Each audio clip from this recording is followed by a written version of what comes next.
Socially, the West was a lot less refined than the East. At first, they became the butt of a lot of jokes by the East. The Westerners believed that they were honest, hardworking examples of democracy, and the East was soft, decadent, and gentle.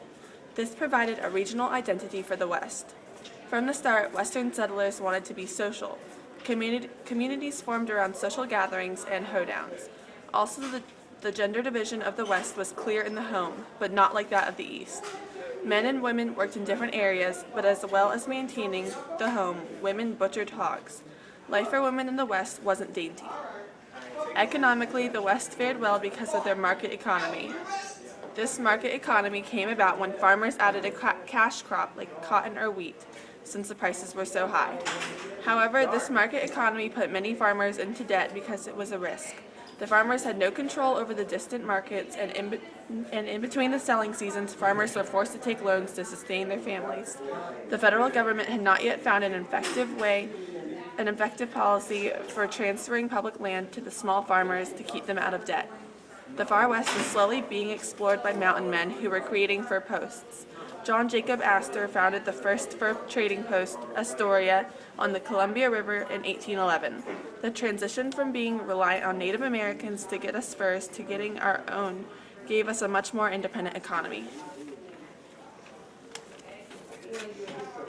The Indian Removal Act and the federal government and the bank.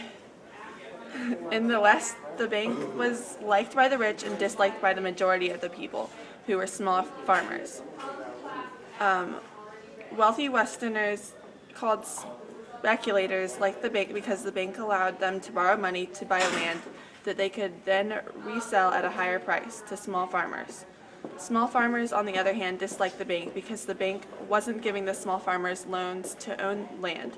Small farmers also were pro-Republican because they wanted land, and Republicans believed that small farmers were the backbone of the country. The rich minority were the only supporters of the federal land policy.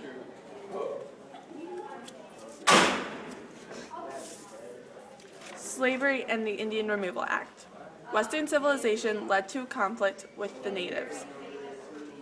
In response, the federal government under Andrew Jackson passed the Indian Removal Act, authorizing him to exchange public lands out west for Indian territories in the east. It was through policy like the Indian Removal Act and court cases like the Cherokee versus Georgia and Worcester versus Georgia that led to the removal of Cherokee Indians from their home in order to replace them in Oklahoma. The migration of Cherokees out west is what we know now as the Trail of Tears.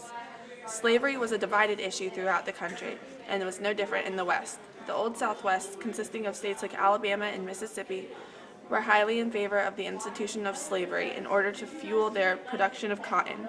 In the Old Northwest, in states like Ohio and Michigan, slavery was frowned upon, mostly because people didn't need them on their small family-run farms. To sum it up, the Western society was very different from the East. They were highly community-based, and they did not value a refined lifestyle. They had a market economy and were put into debt very easily. There were great divisions between the rich and the speculators and the small farmers.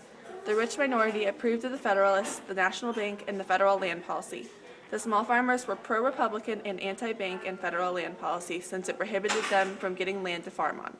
The Indian Removal Act was created to push Cherokee Indians off of their land and give that land to farmers in the newly developing Western civilization. This resulted in the Trail of Tears.